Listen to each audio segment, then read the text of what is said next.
Next IAS में आज Jaipur centre पर एक सेमिनार है।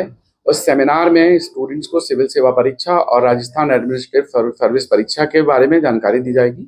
साथ में हम ये बताएंगे कि इस एग्जाम को कैसे अच्छे तरीके से तैयारी की जा सकती है, कौन से वो शॉर्टकट्स हैं जो अप्लाई करे जा सकते हैं, क्या सोर्स ऑफ स्टडी होना चाहिए, प्लान ऑफ एक्शन कैसा होना चाहिए, आपको बुक्स कौन सी पढ़नी है, न्यूज़पेपर कौन सा पढ़ना है, और वो ऐसे सोर्स जो एग्जाम के बहुत नज़दीक हो। क्योंकि सिविल सेवा में आज समस्या सोर्सेज की कमी नहीं है, इंटरनेट में बहुत सारी चीज़ें अवेलेबल हैं। इसलिए अब इम्पॉर्टेंट यह है कि जो बेस्ट सोर्स ऑफ स्टडी है, जो सबसे अच्छा माध्यम है, वो बताया जाए। तो इसी बात को लेकर के आज यहाँ सेमिनार है नेक्स्ट आईएएस के सेंटर में, ये सीतावाड़ी में। और हमारे दिल्ली से मेरा नाम बी सिंह है, चेयरमैन एंड मैनेजिंग डायरेक्टर, मैं और हमारे जो प्रख्यात हमारे टीचर्स हैं, विभास झा जी, उपेंद्र अनमोल जी और संजीव श्रीवास्तव जी, हम चारों लोग मिलकर के आज इस सेमिनार को कर रहे हैं। बच्चों को ये जानना जरूरी है कि नेक्स्ट आईएएस में ऐसा क्या है, डिफरेंट क्या है। तो सबसे पहले हमें ये समझना होगा कि सिविल सेवा मांगता क्या है। स्टूडेंट के अंदर नॉलेज हो, कंपैटिबिलिटी हो, ताकि वो अपने एग्जाम में क्रैक कर सके। तो पहली बात तो नॉलेज देना है हमें। दूसरा बात यह है कि जब वो सिविल सेवा में सेलेक्ट होकर के जाएगा तो एग्जाम में वो ऐसा कैंडिडेट सेलेक्ट करना चाहते हैं जिसके अंदर कंपैशन हो। कंपैशन का मतलब यह है कि वो समाज सेवा का भाव रखता हो, तो हमें वो भाव इंट्रोड्यूस करना है। तीसरा यह है कि जिस लेवल का कंपटीशन है, जिसमें स्पीड भी चाहिए, एक्यूरेसी भी चाहिए, कई बार गलत ऑप्शन को एलिमिनेट करना है, कई बार सही ऑप्शन को चूज करना है, तो उसमें ट्रिक्स चाहिए, टिप्स चाहिए। तो हमारे जो टीचर्स हैं उनके अंदर इतना अच्छा एक्सपीरियंस है, क्योंकि वो बहुत ही रिनाउंड टीचर्स हैं और वही दिल्ली के टीचर्स हमारे यहाँ पढ़ाएंगे। तो उनकी जो टीचिंग मैथोडोलॉजी है उसमें कॉम्पिटिटिव स्किल्स भी है, उसमें पर्सनालिटी स्किल्स भी है, आंसर राइटिंग को भी वो समावेश करेंगे। साथ ही साथ बच्चों को ऐसे एथिकल वैल्यूज सिखाएंगे जो सिविल सेवा के लिए जरूरी है, क्योंकि गाँव में जाकर के या शहर में जाकर के जब वो सिविल सर्वेंट सेवा करेगा, मतलब समाज सेवा में आएगा, तो उसके अंदर वो भाव होना चाहिए। आपने एक बहुत सही विषय उठाया है कि बैठने की जगह नहीं होती है।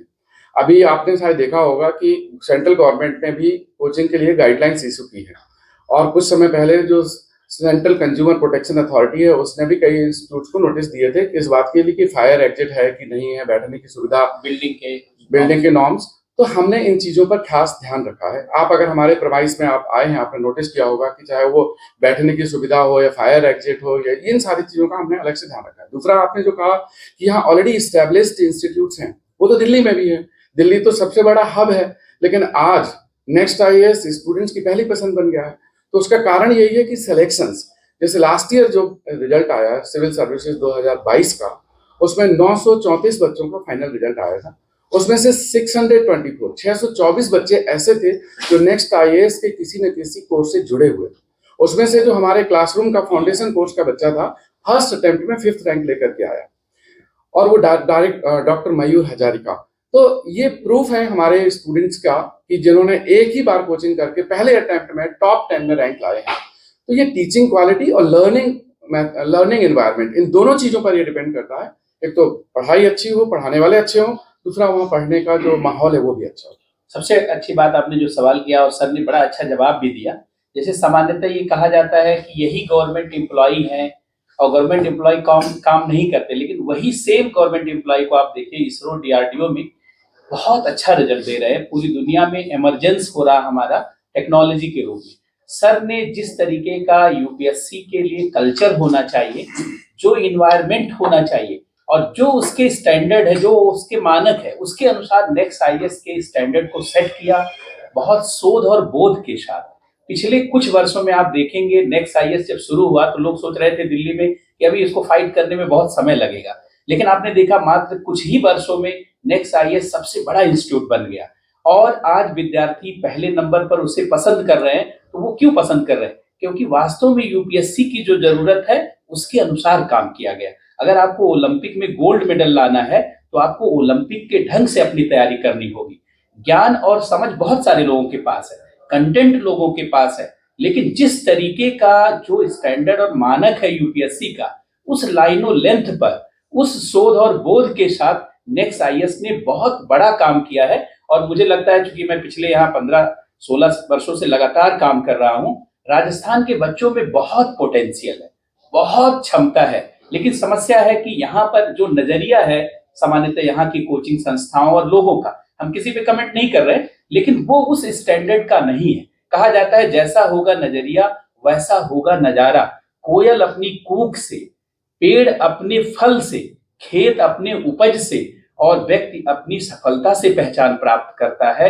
अगर आपके पास सही नजरिया होगा तो निश्चित रूप से आप बहुत जल्दी सफलता प्राप्त कर जाएंगे। ऐसा नहीं कि यूपीएससी में कुछ अलग किया जाता, बशर्ते यूपीएससी में उसी ज्ञान और समझ का अलग लाइनों लेंथ पर उपयोग किया जाता है, क्योंकि सोच और समझ को जागृत किया जाता है।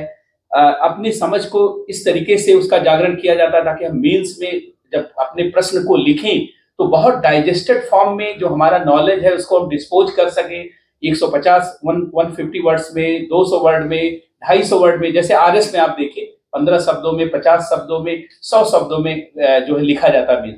यूपीएससी में वही चीज 150 शब्द में, 2 शब्द में, 250 शब्दों में लिखना है। अगर हम लोगों ने जिस तरीके का यहाँ पे पूरा एक तरीके से रिसर्च किया है, उसमें केवल यूपीएससी के साथ साथ आरपीएससी की जितनी जरूरत है, जैसे आप कह रहे थे ना, यहाँ जनरली जितनी संस्थाएं हैं वो केवल आरएस को फोकस कर रही है। हमारा फोकस यूपीएससी के साथ साथ आरएस को लेकर के उतना ही फोकस है, लेकिन एक बहुत ही साइंटिफिक एप्टीट्यूड के साथ और एक बहुत अलग वर्क कल्चर, वर्क इथिक्स के साथ। सर ने न केवल अपने नोट्स को लेकर के, नोट्स की क्वालिटी को लेकर के और सारे सिस्टम को लेकर के जो है एक मानक सेट किया है, बल्कि अलग अलग एग्जाम की जो जरूरत है उसके अनुसार भी चीजों को समझा है और उसके अनुसार चीजों को प्रस्तुत किया है। यही कारण है कि विद्यार्थी हम लोगों के प्रति आकर्षित हो रहे हैं। गुणवत्ता की, अच्छे टीचर्स की तो वो कमी है। और हम लोग जैसा देख रहे हैं पिछले कई सालों से कि राजस्थान का रिजल्ट धीरे धीरे अच्छा हो रहा है और सिविल सेवा में अब ऑलमोस्ट दूसरे या तीसरे नंबर पर सभी प्रदेशों में राजस्थान का नंबर रहता है। तो आगे और यहाँ से रिजल्ट अच्छा हो, सिलेक्शन सबसे अधिक हो और पहले नंबर पर राजस्थान पहुंचे, ये एक हमारी एक पहल है। और नेक्स्ट आईएएस के जो 4 मुख्य स्तंभ हैं उनमें सबसे पहला हमारा स्तंभ है कि हमारे टीचर्स, जो आप फैकल्टी कह लीजिए, वो बहुत अच्छे हैं और उनकी क्वालिटी ऑफ टीचिंग बहुत अच्छी है। दूसरा हमारा स्तंभ है कि जो स्टडी मटेरियल है, कंटेंट है, वो एग्जाम को ध्यान में रख करके और बिल्कुल लेटेस्ट बनाया गया है, क्योंकि सिविल सेवा का जो एग्जाम का पैटर्न है वो बहुत ही करंट ओरिएंटेड है और उसमें सामान्य अध्ययन के में करंट अफेयर्स का इंटीग्रेशन बहुत ज्यादा है। तो दूसरा हमारा स्तंभ वो है। तीसरा यह है कि जो बच्चे कमजोर होते हैं, जो खास करके एकेडमिक बैकग्राउंड जिनका अच्छा नहीं है, उनको एक पर्सनल मेंटरशिप की जरूरत होती है। तो नेक्स्ट आईएएस ने एक एकेडमिक कोच का कॉन्सेप्ट इंट्रोड्यूस किया है कि हर बच्चे को एक कोई डेडिकेटेड कोच मिल जाए जिससे वो अपनी बातें डिस्कस कर सके, अपने डाउट्स डिस्कस कर सके और कोई भी उसको संशय है तो उसका समाधान वो ले सके। और चौथा यह है कि एक जो हॉलिस्टिक सपोर्ट होता है, क्योंकि सिविल सेवा परीक्षा को क्रैक करने में जो कंपटीशन है, 10 से 12 लाख लोग फॉर्म भरते हैं, 5 से 6 लाख लोग इस एग्जाम को लिखते हैं।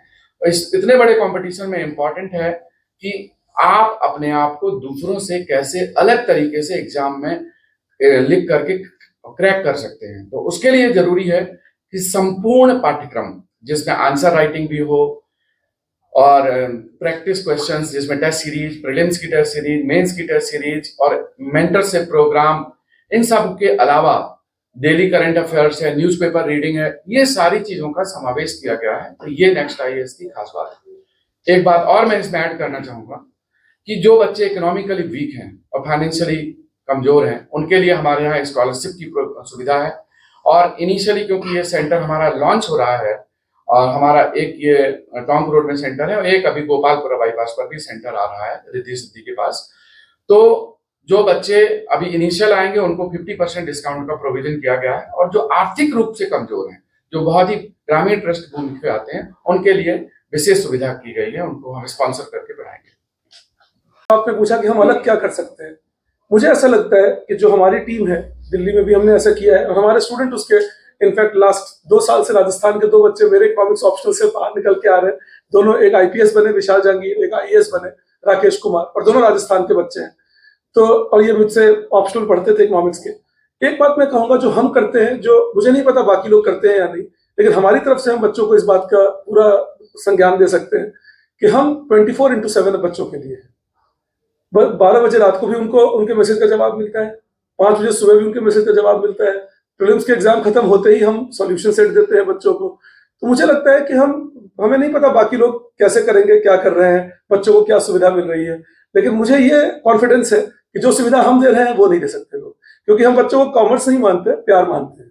तो ये हमारा दिल्ली में भी यही अप्रोच रहा है, हम यही अप्रोच लेकर यहाँ भी आ रहे हैं। हमने अपनी वेबसाइट में फैकल्टीज के बारे में लिखा है, और जो हमारी आईएएस की फैकल्टीज हैं वो दिल्ली में और जयपुर में सेम है, और जो आरएएस में है उसमें से कुछ फैकल्टी हमारी दिल्ली की है, कुछ जो राजस्थान एडमिनिस्ट्रेटिव सर्विस के एक्सपर्टीज हैं जिनका अच्छे हैं उस फील्ड में, तो कुछ हमने उन लोगों को एसोसिएट किया है।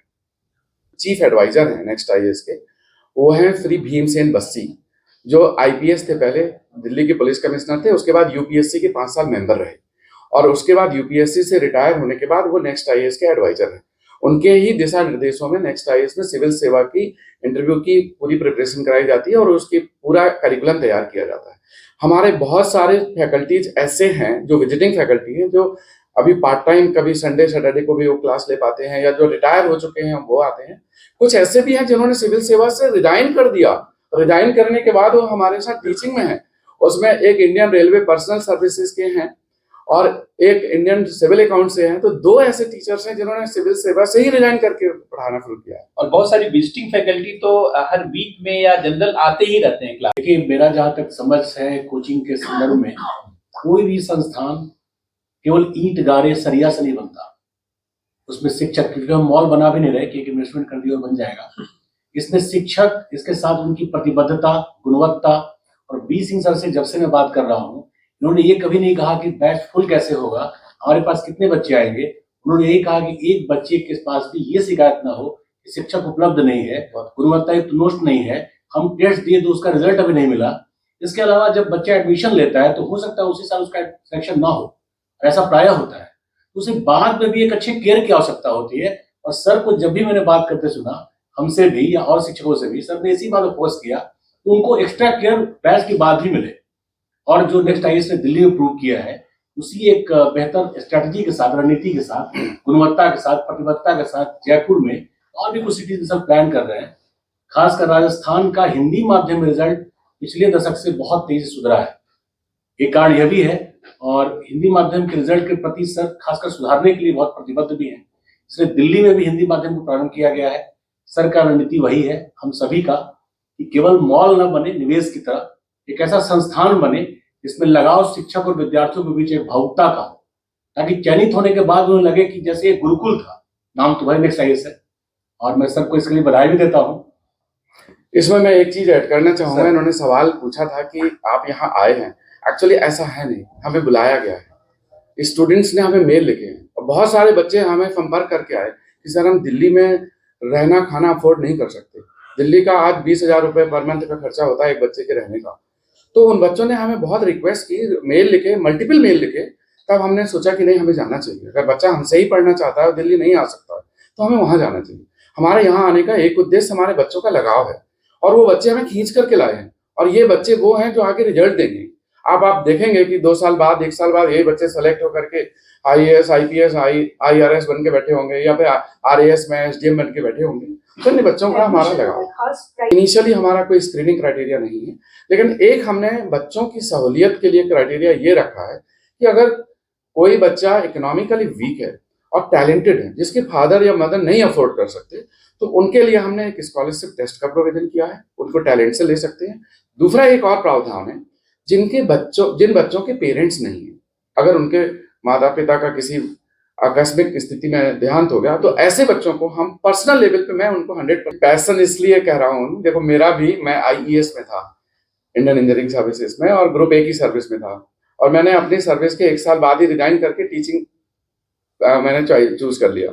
तो ये पैशन था, और जब आप पैशन को लेकर के आगे बढ़ते हो तो फिर भी उसमें कोई बाउंड्री नहीं होती है। उसमें जो बच्चा आ रहा है, मैं उसको अपनी तरह ही देख रहा हूँ कि उसको भी हमारे जैसे आगे बढ़ना है। तो थोड़ा डूबूंगा मगर तैराऊंगा, तू देखता जा, मैं जीत जाऊंगा। हमारे बच्चों में यही जज्बा होता है कि थोड़ा समय लगेगा, हम उनके साथ हैं, लेकिन डूबने नहीं देंगे, लेकिन उनको आगे। सबसे बड़ी बात है ना कि सामान्यतः कई बार भारत सरकार के और माननीय सुप्रीम कोर्ट के में भी है, तभी वो दिशा निर्देश तय किए गए हैं कोचिंग के लिए, गाइडलाइंस। यहाँ 2 विषय हैं। एक तो ये कि जो आपने कहा स्ट्रेस मैनेजमेंट, जो बच्चा एक स्थिति से गुजर रहा है, कंपटीशन को देख करके वो ना अपना कॉन्फिडेंस खो रहा है, हमने जो एकेडमिक कोच का कॉन्सेप्ट रखा है, जो मेंटरशिप का, जो 24/7 जो विभास जी ने कहा कि टीचर्स अवेलेबल हैं, ये वही है कि ताकि बच्चा जब भी उसको लगे कि मुझे पढ़ने में दिक्कत है, मुझे टेंशन हो रहा है, एंग्जाइटी हो रही है, तो वो अपने एकेडमिक कोच से कभी भी संपर्क कर सकता है। वो पर्सनली मिल सकता है सेंटर में या फोन पर कांटेक्ट कर सकता है। दूसरा एक और अंतर कोटा में और हमारे सेगमेंट में अंतर ये है कि नीट और आईआईटी के बच्चे स्कूल वाले बच्चे हैं, जो अभी 17 साल, 16 साल, 18 साल के। यहाँ जो बच्चे आते हैं वो थोड़ा मैच्योर है, जिनका अपना ग्रेजुएशन हो चुका है, तो वो थोड़ा अपनी समझ अच्छी रखते हैं।